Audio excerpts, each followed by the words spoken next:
एक कदम आत्मनिर्भर भारत की ओर।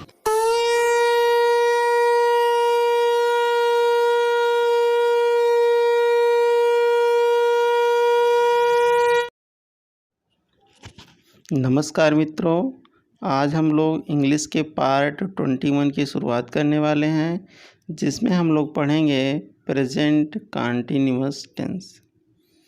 प्रेजेंट कंटिन्यूअस टेंस पढ़ने वाले हैं हम लोग। और प्रेजेंट कंटिन्यूअस की टेंस की पहचान होती है रहा है, रही हैं, रहे हैं।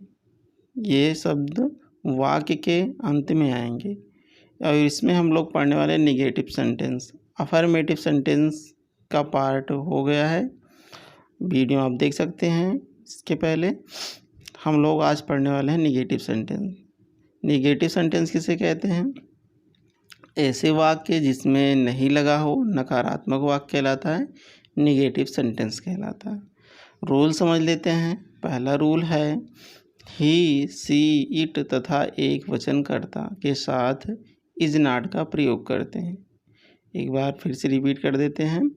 ही, सी, इट तथा एक वचनकर्ता के साथ इज नॉट का प्रयोग हम लोग करेंगे। अगर सब्जेक्ट ही, सी तथा इट एक वचनकर्ता हो तो इज नॉट का प्रयोग करना है सहायक क्रिया के रूप में।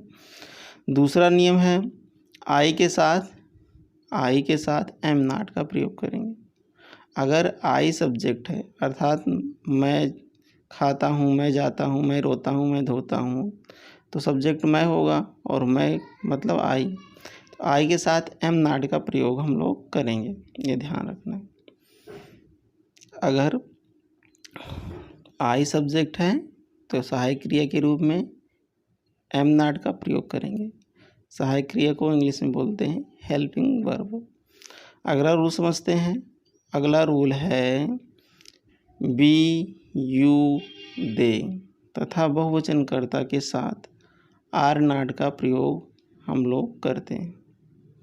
अगर सब्जेक्ट वी हो, यू हो, दे हो तथा कोई बहुवचनकर्ता आया हो, तब उसके साथ हेल्पिंग वर्ब के रूप में आर नॉट का प्रयोग किया जाएगा, ये ध्यान रखना। स्ट्रक्चर समझ लेते हैं।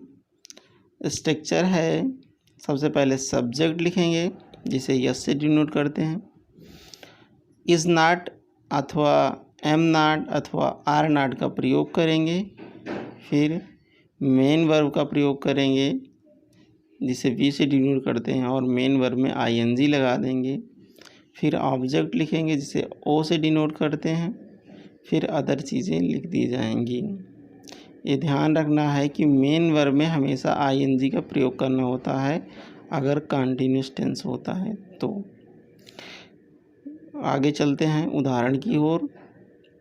पहला उदाहरण है वह अपने घर नहीं जा रहा है। वह अपने घर नहीं जा रहा है। He is not going to his house.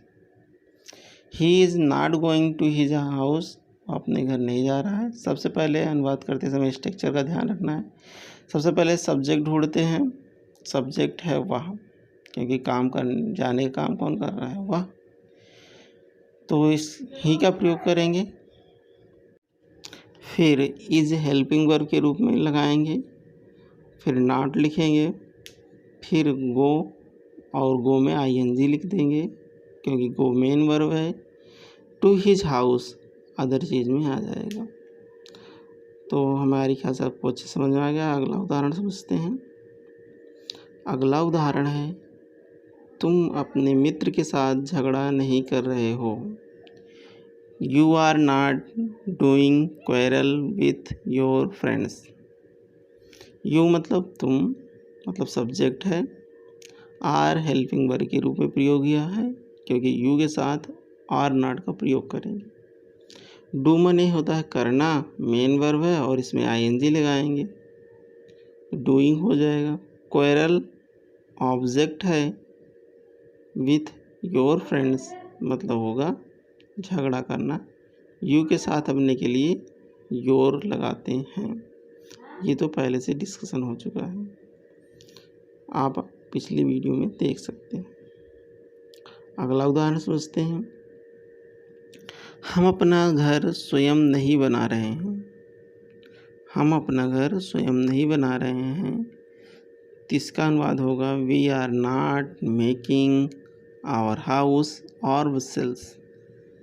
We are not making our house our cells. सबसे पहले अनुवाद करने के लिए सब्जेक्ट ढूंढेंगे। वी हो जाएगा सब्जेक्ट, बी मतलब हम, आर नॉट हेल्पिंग वर्ब के रूप में, फिर मेक माने बनाना होता है मेन वर्ब, लेकिन इसमें आईएनजी लग जाएगा तो मेकिंग हो जाएगा। आवर हाउस ऑब्जेक्ट के रूप में और आवर सेल्फ अदर चीज़ों के रूप में प्रयोग किया जाएगा। आगे समझते हैं अगला उदाहरण। राम गाना नहीं गा रहा है। Ram is not singing song. सबसे पहले सब्जेक्ट देखेंगे, राम सब्जेक्ट हो जाएगा, इज़ नॉट हेल्पिंग वर्ब के रूप में प्रयोग होगा, सिंग माने गाना गाना, सॉन्ग माने गाना। सिंग किस मेन वर्ब है इसलिए आईएनजी का प्रयोग होगा तो सिंगिंग हो जाएगा, सॉन्ग हो जाएगा गाने। Ram is not singing song. Ram गाना नहीं गा रहा है। एक बार फिर समझ लेते हैं। राम सब्जेक्ट के रूप में प्रयोग हुआ है, इज़ हेल्पिंग वर्ब के रूप में प्रयोग हुआ है, फिर नॉट लगाएंगे, फिर सिंगिंग लिखेंगे क्योंकि मेन वर्ब सिंग है, और सॉन्ग मतलब ऑब्जेक्ट के रूप में प्रयोग हो जाएगा। अगला उदाहरण समझते हैं।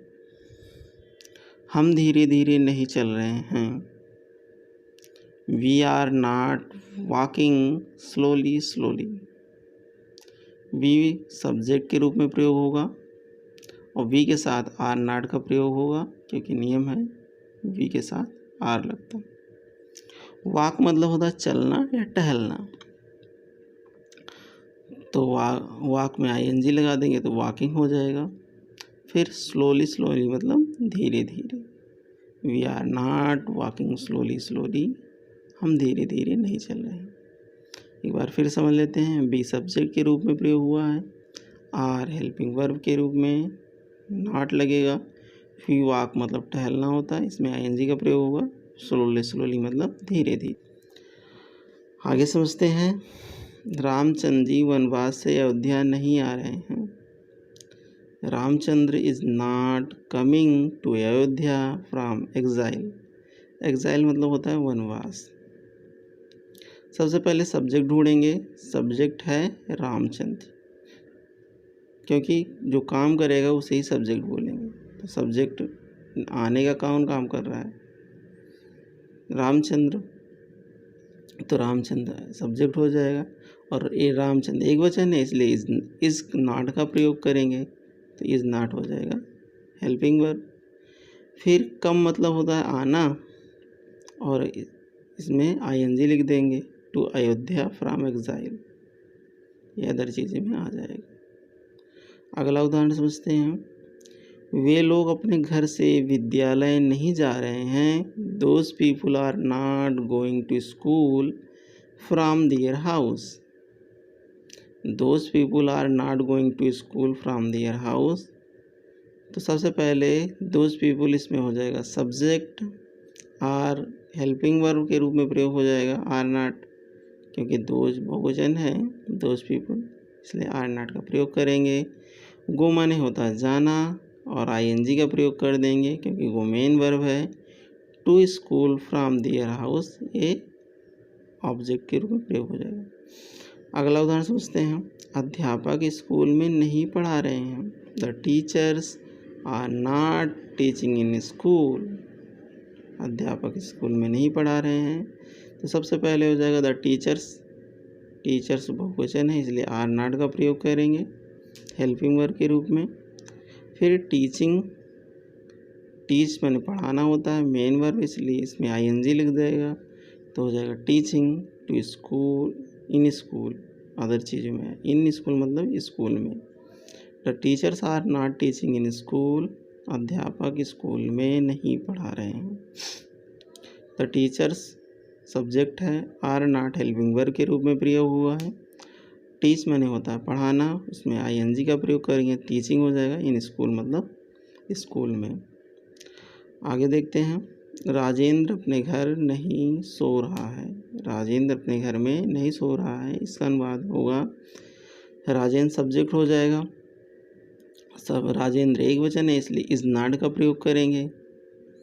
स्लीप मतलब होता है सोना, और आईएनजी का प्रयोग करेंगे क्योंकि स्लीप बहुवचन मेन वर्ब है और मेन वर्ब में हमेशा आईएनजी का प्रयोग करना है। स्लीपिंग हो जाएगा इन हिज हाउस, अपने घर में।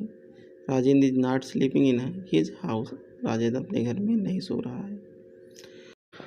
आगे कुछ प्रोनाउन का यूज देख लेते हैं। जैसे है पहला प्रोनाउन आइदर आर।